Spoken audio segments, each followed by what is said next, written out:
Hey, it's Anderson Cooper. I hope you're having a good Friday. Welcome to Full Circle. It's the end of our first week of broadcast. Hope you have enjoyed Full Circle. As always, we want to hear from you. Weigh in with your thoughts in the comments. If you've had enough of what everyone else has to say, and frankly, sometimes who doesn't, just swipe the comments right for quiet mode. Tonight, the president and the playmate and the personal attorney. It's a Friday in July, so sure, this might as well be happening. I'll explain. Then Stephen Colbert finally issues me and you the apology that I think we all deserve, sort of. We'll show it to you.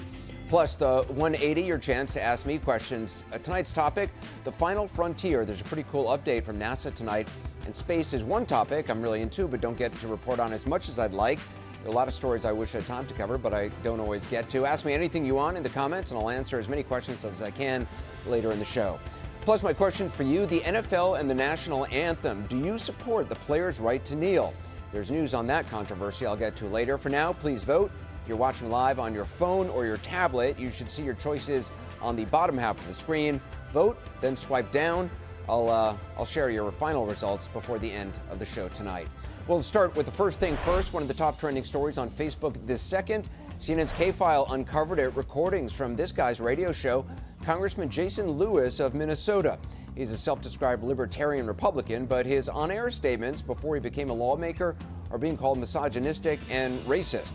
Here he is in 2012 talking about the African-American community and, as he sees it, its culture of victimhood. So there's a cultural problem in the African-American community that is leading to this. The entitlement mentality, you're a victim, it's okay to hate women, beat up women, it's okay to hate gays. It's all of this, we're just sort of feeding this to people who are very lost because of the breakdown of society to begin with. Well, that same month, Lewis said African Americans were, quote, addicted, unquote, to government programs. In a statement today, his office said highlighting the congressman's past statements amounted to, quote, an orchestrated attempt at making anyone who supports reducing illegitimacy or crime in minority communities, voter ID laws, and work requirements for public assistance back off their public policy positions. An orchestrated attempt at making anyone who supports reducing illegitimacy or crime in minority communities, voter ID laws, and work requirements for public assistance back off their public policy positions. That's Representative Jason Lewis. Now, for the one thing you need to know, the one thing we don't want you to miss, sources say the FBI has a recording of a phone conversation between the president and his loyal confidant, Michael Cohen, his personal attorney before the 2016 election. The recording, according to the sources, centers around a payment made to Karen McDougal, former Playboy model, who says she had a 10-month affair with then private citizen Donald Trump.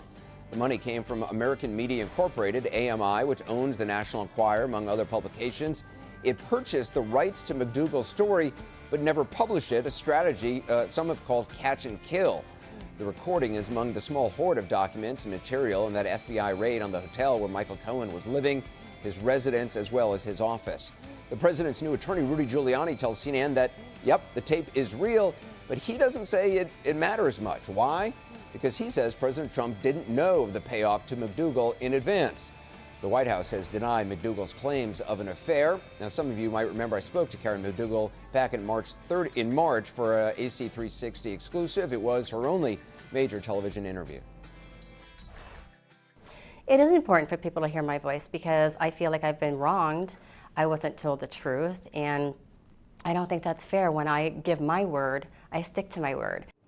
Well, sources say there are other recordings, too, between Donald Trump and Michael Cohen, and a spokeswoman for First Lady Melania Trump says, quote, Mrs. Trump remains focused on her role as a mother, and as First Lady of the United States, we will have no further comment on the topic. Time now for our Full Circle interview on a controversial and important topic. Bald eagles, humpback whales, grizzly bears, just a few animals who might say thank you to the Endangered Species Act if animals could talk. So the news that the Trump administration is proposing to roll back some of the regulations in that act, it's really not sitting well with environmentalists and others. The proposal would change a couple of things, including letting officials consider economic impact when enforcing the law.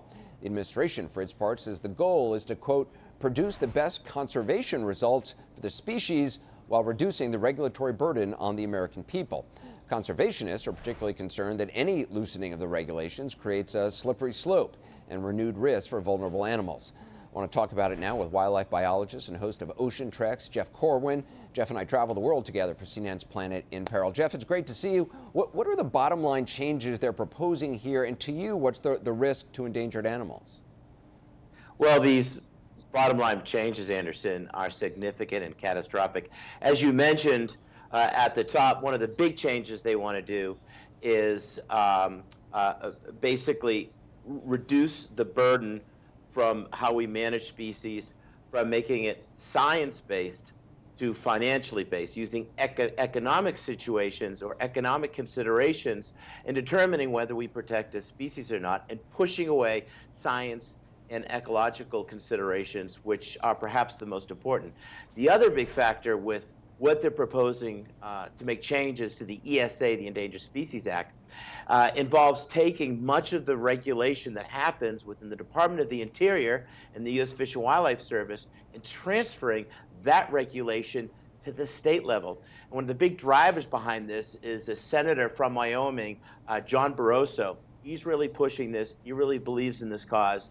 Ironically, he is proposing that states run this, yet he's he represents one of two states that actually don't officially protect endangered species within their state. Are there specific species that you're most concerned about that could be impacted? Well, there's a lot of species, and I think you have to look at the big picture as well, Anderson. It's not just species being pushed to the brink because of the natural calamities or man-made calamities. When you take what they're proposing to do, the Trump administration, to the Endangered Species Act, and you mix it with their drive to push a border wall through threatened habitat, climate change denial, putting folks like Pruitt or Zinke in charge of managing our natural resources, deregulating, defunding, all these things. It's an endless laundry list of what they're doing. It's really the straw breaking the camel's back. But there's a lot of species at brink, a lot of in jeopardy. I believe that because of this administration, it is very likely that the red wolf in the southeast of the United States will push into the extinction threshold, as well as the gray wolf. Not only will they pull out all the teeth, defang what makes the ESA so powerful in protecting and recovering 99% of the species that have been endangered through this incredible act, which, by the way, was enacted by a Republican president. A lot of people may not like Richard Nixon very much, but thanks to Richard Nixon, we have bald eagles. If bald eagles were in trouble today, as they were back in the 1970s, I don't think they'd have a chance under this administration. But for example, the red wolf, there's less than a few dozen surviving in the wild, and they've just now stated that red wolves will only be protected on federal land, and it's open season for them on private land. Wow. This is a critically endangered species. Jeff, I appreciate it. It's always good to talk to you. Jeff Corwin, thanks so much. Now on to the 5 things you want to know. You voted on your top stories on this page. We spent the day digging into them. Here's your top 5. At number 5 today, the NFL is putting its new policy regarding conduct surrounding the national anthem on hold till it reaches an agreement with NFL Players Association. Now, the decision, issued in a joint statement by the NFL and the Players Association, comes just 2 days after Tennessee Titans star Gerald Casey told CNN he would protest on the sideline during the national anthem and pay whatever fine necessary. Casey added this. It's not about the anthem. We're just using that time to use it for our platform. If everybody can understand where we come from about the injustice in America, the way that the justice system treats minorities is the issue that we have. In 2016, Colin Kaepernick, then the San Francisco 49ers quarterback, was the first to kneel during the national anthem to draw attention to racial injustice.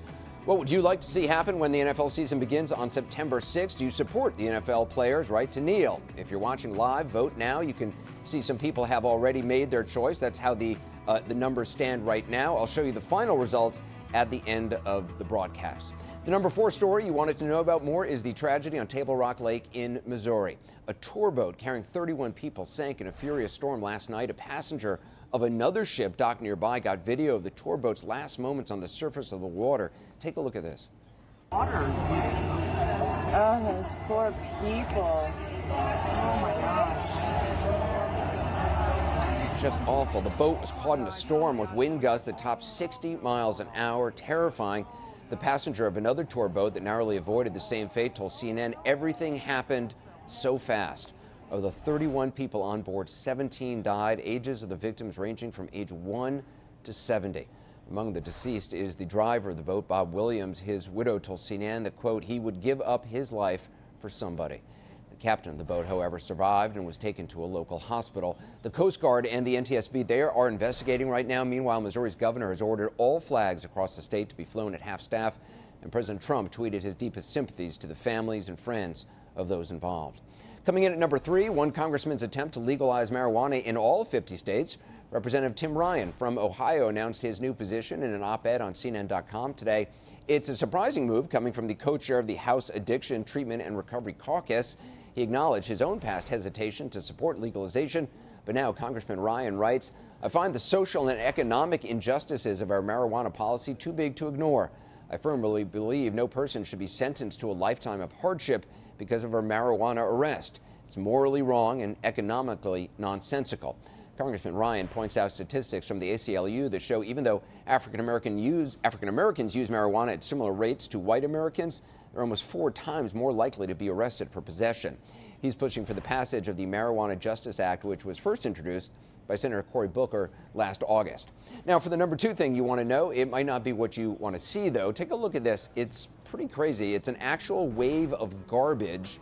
The video from an ocean advocacy organization shows plastic and other debris floating off the coast of Santo Domingo in the Dominican Republic. Unbelievable images. So sad.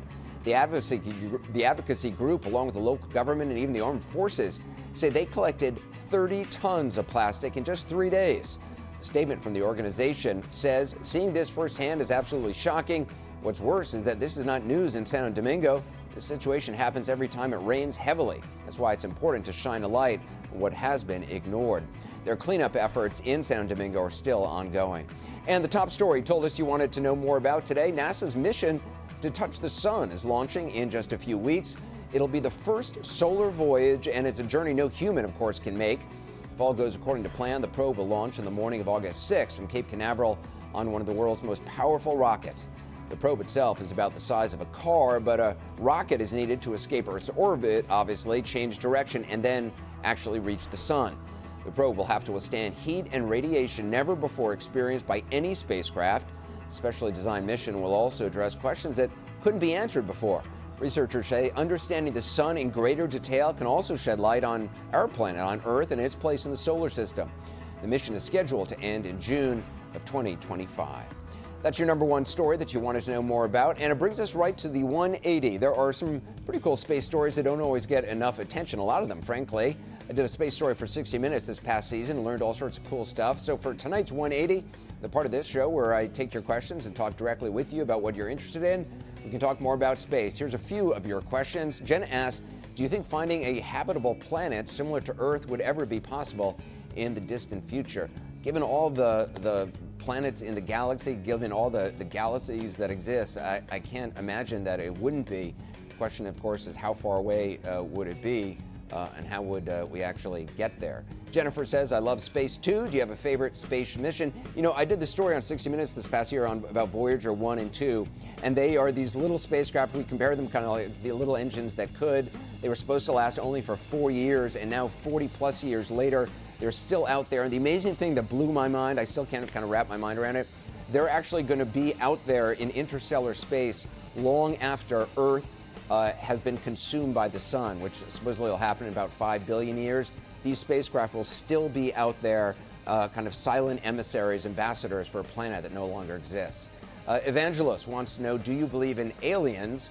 I don't really know I don't know where I stand on that. I certainly think there's got to be life out there somewhere, given how huge the galaxies and the universe is. But you know, what kind of form, if it's just microbial life, who knows? Let's move on to the goods, the last thing in the show, where hopefully we'll leave you with a smile on your face. And this might do it, an apology, finally, for making me late to this broadcast because I was taping his show. I'm talking, of course, about Stephen Colbert. I had to run in here very awkwardly, I might add, because I'm a goofy runner, because the Colbert taping ran long. This will hopefully be the last time that we run this video of me pathetically running. And by the way, I had run down the street, so that's why I was so winded. Anyway, Stephen didn't want to apologize. We had to shame him into this because even though he tries to play up his Southern gentleman routine, you know, he's from South Carolina, la-di-da, he's really not a nice guy. I mean, no, I'm actually kidding. He's actually a lovely guy. He's a great guy, and that's why one of the reasons I love doing his show. Here's Stephen's not so much of an apology. Hey Anderson, it's Stephen Colbert. Listen, I'm so sorry that my show made you late for your. Is it a show? It's on. It's on the internet or something like that. I don't know. Anyway, I apologize. You were out of breath. I didn't know how old you are. I thought you were prematurely gray. I didn't actually think you were decrepit. But if just running into your studio actually makes you winded, maybe you need the exercise, okay? Drop a few LBs there, chubbo. Decrepit chubbo. Thanks, Stephen. Listen, I looked for about 2 to 3 whole minutes, and I couldn't find any videos of Stephen demonstrating proper running form or any feats of cardio endurance whatsoever. I did, however, find this.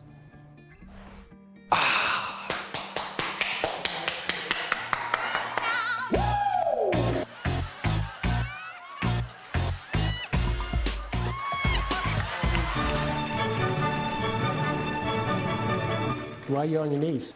What? Why indeed, Stephen Colbert, why indeed? That, of course, is Supreme Court Justice Ruth Bader Ginsburg. So with that, I just say apology accepted. Thank you, Stephen. I appreciate it, I guess. Time now to round out the show, finish our first week on Full Circle with how you voted on the question, do you support NFL players' right to kneel during the national anthem? 85% of you said yes, 15% of you said no. We appreciate you taking the time to vote. And we hope you join us again on Monday. Also want to take a quick look at how you reacted to the show and today's news. Looks like overall your strongest emotion was, oh, love. That's very nice. Appreciate that. That does it for the program. Thanks for joining us. I hope you have a great weekend. If you like what you saw, let's make this relationship Facebook official. You can follow us on our Facebook page, Anderson Cooper Full Circle.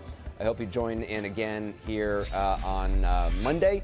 Vote on things which you want to know. We'll be back live at 6:25 p.m. Eastern on Monday night. Until then, hope you tune into AC360 at 8 p.m. Eastern on CNN. Tonight, we'll be digging into the tapes recorded between then-candidate Trump and his lawyer, Michael Cohen, keeping him honest on that. But look, it's another picture of me. I like to have a lot of pictures of me hanging around the office because I'm egotistical. See you soon.